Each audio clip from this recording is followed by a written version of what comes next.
तालिबा थी। दिन भर मसरूफियात का तूफान, क्लासेस, असाइनमेंट्स, सोशल लाइफ और उन सब के बीच दीन जैसे कहीं खो गया था। जब कभी सबक याद नहीं होता तो वो झुंझला जाती और सोचती, इतनी मेहनत कर रही हूं फिर भी याद क्यों नहीं रहता। दिल के अंदर से एक सदा आती, क्योंकि तुम्हारा दिल अल्लाह से गाफिल है। एक दिन लाइब्रेरी में अस्मा की नजर कुरान की इस आयत पर पड़ी, जो कुछ अल्लाह ने तुझे दिया है उसके जरिए आखिरत हासिल कर और दुनिया में अपना हिस्सा भी ना भूल। ये आयत जैसे सीधी दिल पर लगी। अस्मा ने सोचा, अल्लाह तो खुद कह रहे हैं कि दीन और दुनिया दोनों जरूरी हैं। इसी रात उसने एक फैसला किया, मैं अपनी पढ़ाई को भी इबादा बनाऊंगी। उसने अपनी जिंदगी का इस्लामी टाइम टेबल बनाया।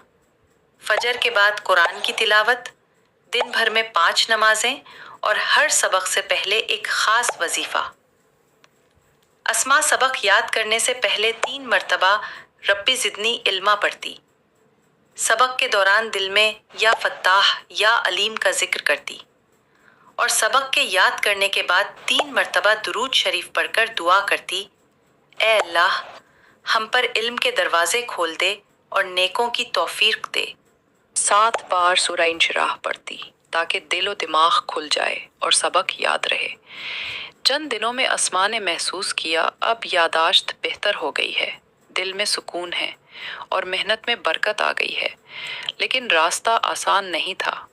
कभी असाइनमेंट्स की वजह से नमाज कज़ा हो जाती, कभी दोस्त कहते हर वक्त इबादत, थोड़ा रिलैक्स भी कर लो। मगर अस्मा कहती, मैं रिलैक्स तब हूँ जब मेरा रब मुझसे राज़ी हो। वो जानती थी कि इल्म का असल नूर सिर्फ याद करने से नहीं बल्कि अल्लाह से ताल्लुक़ से आता है। इसीलिए वो दुआ करती रहती, ए अल्लाह, मुझे वो इल्म सिखा जो मेरे लिए नाफ़े हो और मुझे इस इल्म से नफ़ा दे जो तूने दिया है। कुछ महीने बाद सब कुछ बदल गया। अस्मा के इम्तिहानात बेहतरीन हुए, उस्ताद हैरान थे, दोस्त मुतासिर। वो कहती, जब तुम दीन को प्रायोरिटी देते हो अल्लाह दुनिया को खुद तुम्हारे लिए आसान कर देता है। उसका चेहरा नूरानी, दिल मुतमईन और ज़बान पर शुक्र के कलिमात थे। यही था हकीकी दीन और दुनिया का बैलेंस। प्यारे तलबा, अस्मा की कहानी हमें ये सबक देती है कि दीन और दुनिया एक दूसरे के मुखालिफ नहीं बल्कि एक दूसरे के मददगार हैं। पढ़ाई के वक्त नियत करो कि मैं ये इल्म उम्मत मुस्लिमा के फ़ायदे के लिए हासिल कर रही हूँ, तब तुम्हारा हर वर्ड इबादा बन जाएगा।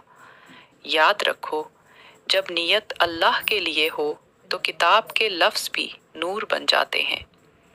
अगर आपको भी कभी दीन और दुनिया के बीच तवाज़ुन बनाने में मुश्किल हुई है तो हमें कमेंट्स में ज़रूर बताएं कि आपने कैसे ओवरकम किया। शायद आपका तजुर्बा किसी दूसरे मुसलमान तालिब इल्म के लिए रहनुमाई बन जाए। और अगर आपको अस्मा की ये कहानी पसंद आई हो तो वीडियो को लाइक करें, अपने दोस्तों के साथ शेयर